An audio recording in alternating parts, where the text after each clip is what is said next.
Good morning, everyone, and thank you for joining us. My name is John Bravender, and I'm the Warning Coordination Meteorologist with the National Weather Service Central Pacific Hurricane Center. Thank you for joining us today, especially everyone who's taken the extra time to join us here in person. We appreciate your commitment to getting us ready for hurricane season. I'd also like to thank the University of Hawaii, both the IT Center staff for hosting us, and especially the Atmospheric Sciences Department, in particular Wendy Carranza, for making this possible once again. Normally this is the point where I'd introduce our hydrologist, but he retired last month and thought he'd seen The Last of Us. Spoiler, we don't let go that easily. This year, with a recap of the wet season outlook and for the upcoming dry season, I'd like to introduce one of our meteorologists, Will Ahue. Will?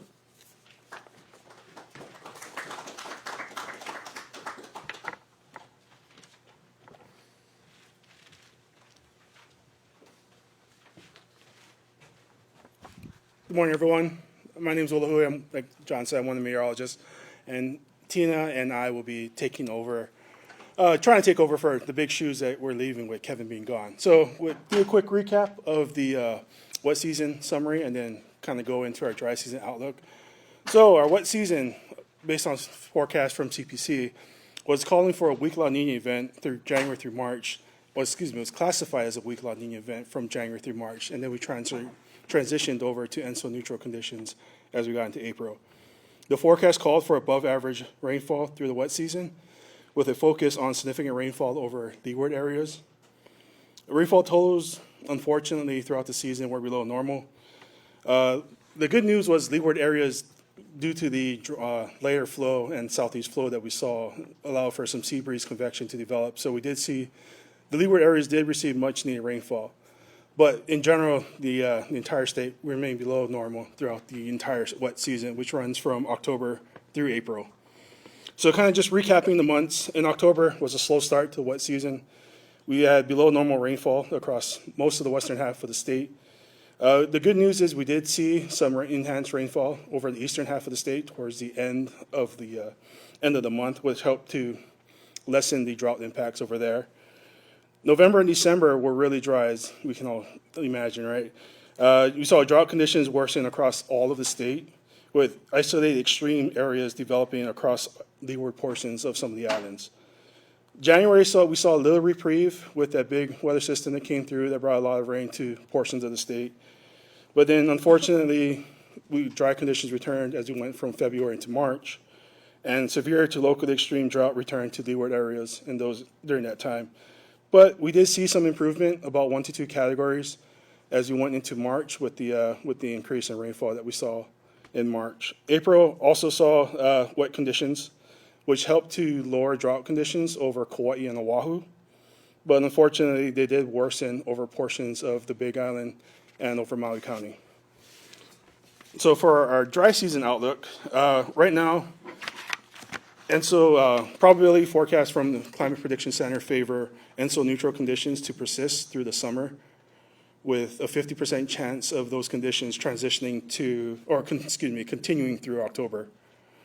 Well, with that, we're looking for above normal precipitation across Kauai and Oahu, below normal precipitation continuing for the Big Island, and equal chances over Maui County. It's just hard. We're looking with the El Nino. It's hard. There's not like a real big weather driver, so there's not a big signal, but there are some warmer SST anomalies, sea surface temperature anomalies, around Kauai and Oahu, which is one of the reasons why they're calling for enhanced precipitation over there. The good news is with the April rainfall that we received over Kauai and Oahu, it's going to help delay our drought impacts and wildfire impacts over those islands. But we are expecting, especially with drought conditions being D0, D1, so moderate drought or worse, over all of Maui County and all of the Big Island. We are expecting drought conditions to worsen over there, and drought and fire weather conditions to worsen over there and continue through the entire dry season. The one maybe upside is that precipitation chances do look with a return towards typical trade wind conditions that we kind of see during ENSO neutral conditions. And as we enter into the climatologically wet season for the Kona slopes of the Big Island, we may see some reprieve over that location, but chances are there's not a strong signal with those chances. So that's all I got, John. No, thank you.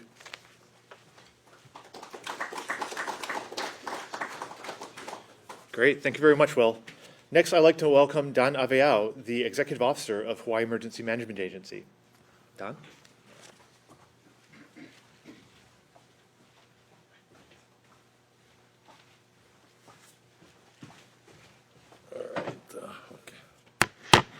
All right, thank you, John, and everyone, all my colleagues here. I'm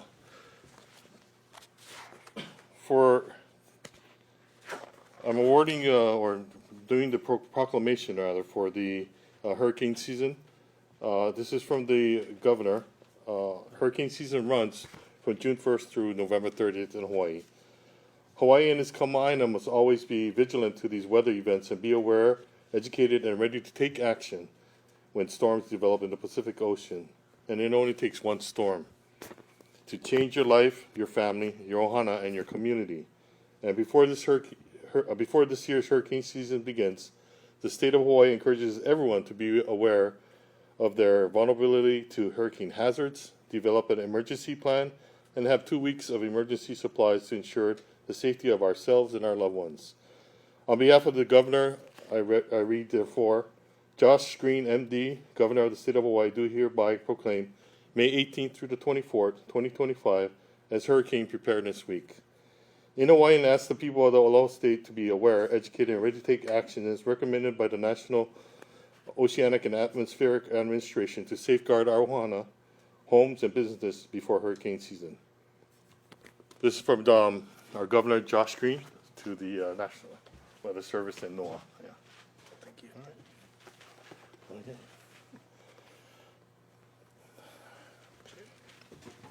Along with this, I did say award, but that was a proclamation.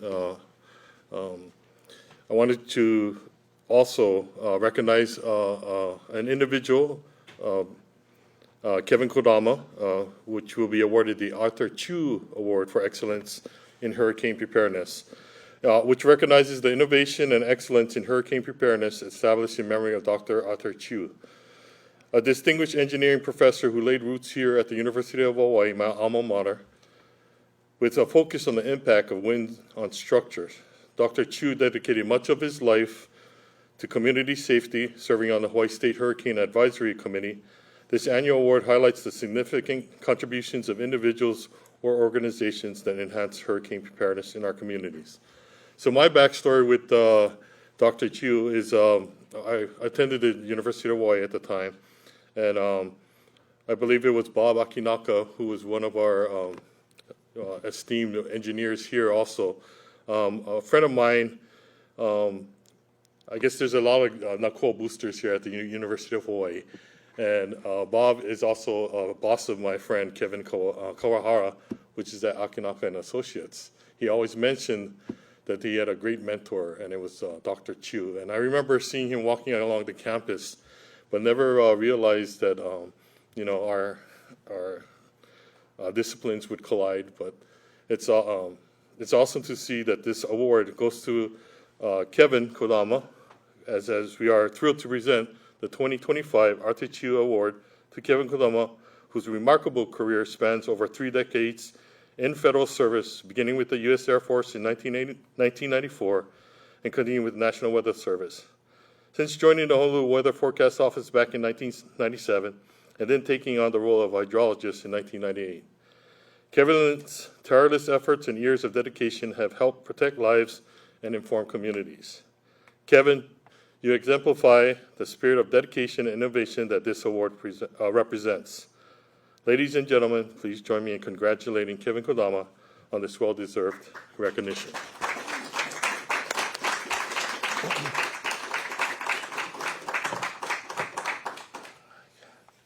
you go.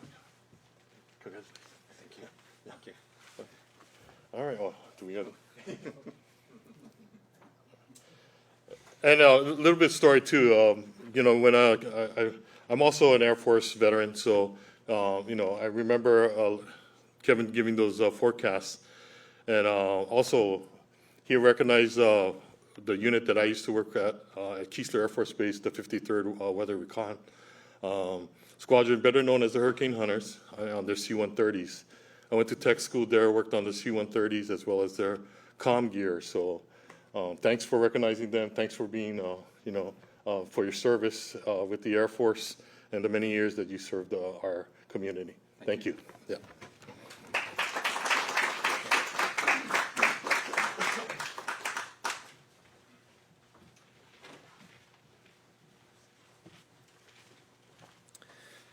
Thank you, Don, and congratulations, Kevin. Now you can go back to enjoying your retirement and put away your fancy pants. When we think about disaster preparedness, we usually focus on things like stocking up enough food and water, how much it costs, how much space it takes. One thing we don't necessarily think about is what our neighborhoods will look like after a disaster and how we'll get around. Trees down across roads, maybe limited fuel, maybe even traffic jams during rapid evacuations. With that in mind, I'd like to introduce Travis Council, Executive Director of Hawaii Bicycling League, to talk about how bikes and other micromobility devices can be an important part of your disaster preparedness plan. Travis? Aloha and good morning. My name is Travis Council. I'm Executive Director of the Hawaii Bicycling League. I want to thank John and the National Weather Service for the invite and to talk about bikes as part of a preparedness plan. Hawaii Bicycling League was founded in 1975 and has been advocating for safer, more accessible communities across Hawaii since then. We're celebrating our 50th anniversary this year as well. Our work includes advocacy efforts to make streets safe for everybody, educational workshops to teach everybody from fourth graders all the way up to our kapuna, and large events, small events, even tomorrow's Bike to Work Day activities. May currently is National Bike Month and Bike Month in the city and county of Honolulu. And we're proud to promote biking not only as a mode of recreation and transportation, but a tool for resiliency. Bikes as a resilient mode of transportation are an amazing tool that's not only sustainable, affordable, and low impact, but when disaster strikes, bicycles are often the most useful personal vehicle in some of those impacted areas, when, as John mentioned, roads might be blocked, fuel might be scarce or hard to come by, communications and other things are hard to get to. After the 2024 New Year's earthquakes in Japan, some of the first photos and videos we saw of those devastated areas were from people riding bicycles. Even after our unfortunate Lahaina fires, bikes were used to move not only people, but supplies, check on loved ones, and navigate road closures. As John mentioned, bikes do not require any gas. They're self-powered. They can be nimble. They can be lifted over down trees or other things blocking the way, making them ideal for not only rural areas, but urban areas as well. And if you add a basket, a trailer, or potentially a cargo bike, you'll make it even more useful.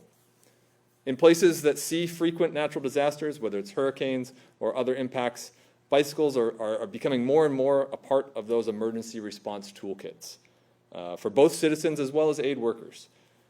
Hawaii is certainly included in those areas. We encourage not only our professional teams, but our community response teams to work to include bikes.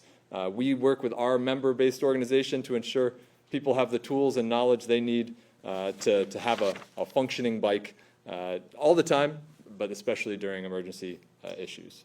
So how do you prepare a bike for an emergency? The basics, ABC. You check your air, check your brakes, check your chain.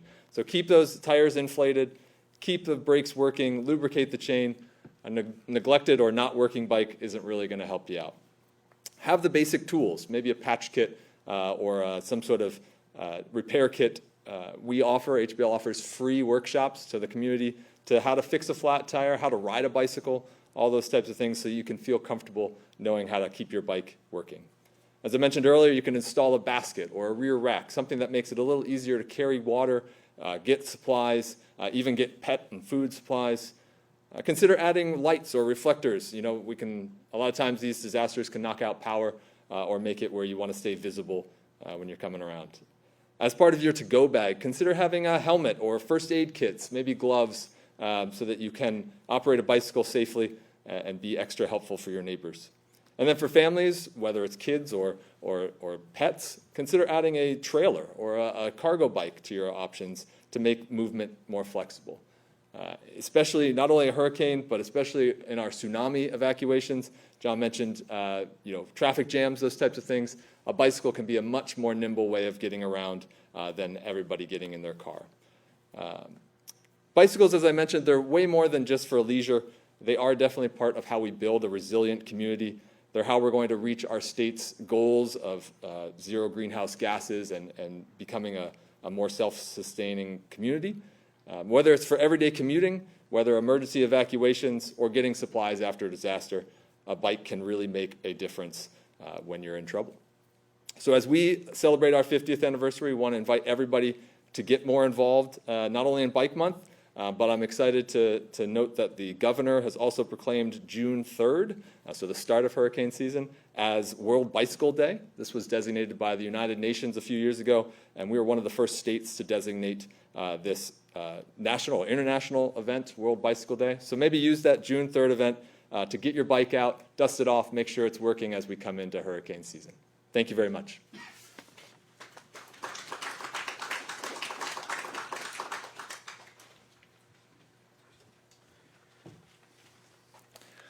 Thank you very much, Travis.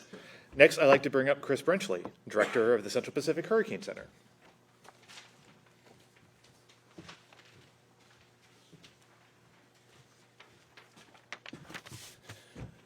Friends, aloha. I wanted to first of all take the liberty and opportunity to also add to the well-deserved award that has been given to Kevin Kadama, a colleague of mine. I feel like for a long time, when I've worked with him since before I needed these, I had more hair. Kevin, you still look good. You actually look more relaxed now. So I'm really grateful to have had that opportunity to work together and just a really fantastic career. So congratulations on that. I also wanted to make sure to thank our Hawaii Emergency Management Agency Executive Director, Don Aveao, for his representing the governor at this press conference. And also Travis Council, the Executive Director of the Hawaii Bicycling League, and for his words on preparation for this coming hurricane season. As Director of the NOAA's National Weather Service Central Pacific Hurricane Center, I do want to welcome all of our partners here from the state, from those from county emergency management, from University of Hawaii. This is really a team effort. We have community organizations represented as well as our media partners, so welcome. We're grateful for every sort of interaction and team building that goes on that helps us to become more weather ready and weather resilient community here on the islands. We, including all of the residents of the state of Hawaii, all play a role in that. The Central Pacific Hurricane Outlook for the season is developed and coordinated by experts at NOAA's National Weather Service Climate Prediction Center. And we want to acknowledge their service and support over the many years. Using the analysis of long-term global weather and water circulation patterns, as well as improving and increasingly accurate long-range models, which show where water will be warmer and upper air currents may favor hurricane development. In 2024, we had the season previous 2 tropical cyclones in the Central Pacific, which was below normal. Normally we'll get 4 to 5 tropical cyclones in the Central Pacific. And a tropical cyclone really represents a potential hurricane. They don't all become hurricanes, but they have that potential. So we look at last year, and we can see that even though it was a below normal season, we had a near brush by with impacts on the south side of the Big Island from Hurricane Hone last year, towards the end of August.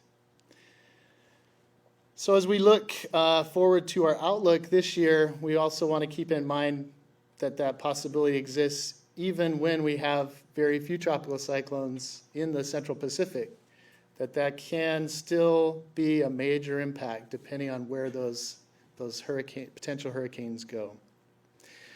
In 2025, we expect near normal sea temperatures along the equator. So that is a neutral condition for El Nino, as my colleague said earlier. We also expect there to be typical to weaker than normal wind shear across the Central Pacific, which is a factor that keeps hurricanes from developing and can diminish hurricanes if they run into that.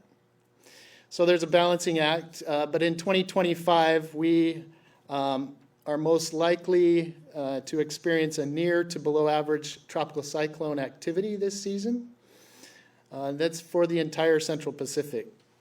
So the outlook specifically is for 1 to 4 tropical cyclones, and that includes tropical depressions, tropical storms, and hurricanes. Again, any one of these tropical cyclones is a potential hurricane. Note that the outlook is for the larger Central Pacific area and does not predict whether these cyclones directly impact Hawaii. We've had very active seasons where we've been lucky and not had any tropical cyclones hit the state. 2015 is a great example. But if we have a tropical cyclone anywhere in the Central Pacific, it definitely warrants our attention and will be watched closely. Even though the season is predicted to be below to near normal, there is still a need to prepare. Now is that time. All of us as residents play a role, as well as businesses, in preparing for whatever the hurricane season may bring us this year. Know where you can get the latest official information and have a plan. With that, I will turn the time back over, and mahalo for your time.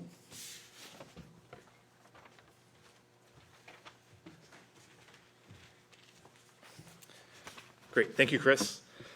Once again, thank you to everyone here for helping us prepare for hurricane season. As Governor Green proclaimed, Hurricane Preparedness Week in Hawaii starts on Sunday. So look for information on a different preparedness topic each day, posted in the top news section of our website, weather.gov/Hawaii, and on our social media channels. We'll be sending out a recording of this briefing and the material we covered today, and please reach out if you have any questions. For those of you here in person, we have printed copies of the wet season summary and the hurricane season outlook. Don't let me forget to hand those out again. Now we'll wrap up this live stream, and once again, thank you for your time.